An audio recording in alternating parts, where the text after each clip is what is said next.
What if I told you that for 11 years, someone was living inside this man's home, eating his food, sleeping under his roof, and he had absolutely no idea?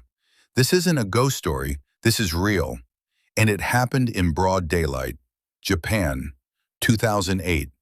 A 57-year-old man named Koizumi Hiroshi starts noticing things. Food missing from his fridge, towels slightly out of place, small sounds at night coming from inside the walls. He tells his neighbor. His neighbor laughs. "Do you believe in ghosts now?" He didn't, so he bought a security camera instead. The next morning he sits down, presses play, and freezes.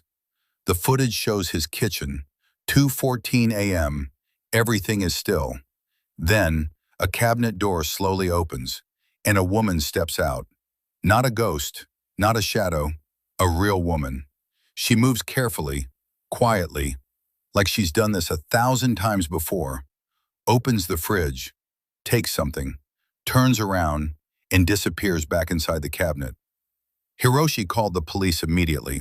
When they arrived, they found a hidden passage behind the cabinet, and behind that passage, a small room, a blanket, empty plastic bottles, a stack of old newspapers.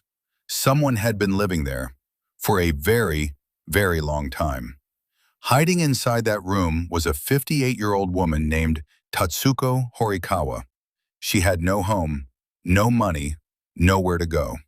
So she found an unlocked door one day, and she never left. 11 years.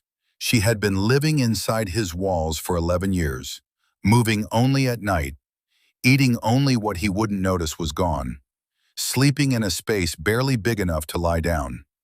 And Hiroshi, a man living alone in that house, never once suspected a thing. When police asked her why, she didn't answer right away. She just looked at them, then said 3 words. It was safe. Safe, inside someone else's walls, in the dark, for over a decade. That one answer raises more questions than it closes, because here's where it gets disturbing. Japan has a documented underground of people called fuseki, individuals who disappear from society and live inside abandoned buildings, or occupied ones. Most cases are never reported, most are never found. And when police searched Horikawa's belongings, they found a small notebook. Inside that notebook were addresses, other addresses. They were never investigated. We don't know what those addresses were. We don't know if anyone ever checked them. We don't know how many other homes had someone living quietly inside. 3 theories have followed this case ever since. Theory 1. Horikawa was entirely alone in this. A desperate woman who found a solution no one else would dare consider. Tragic, but isolated. Theory 2. Hiroshi knew. His own account had inconsistencies.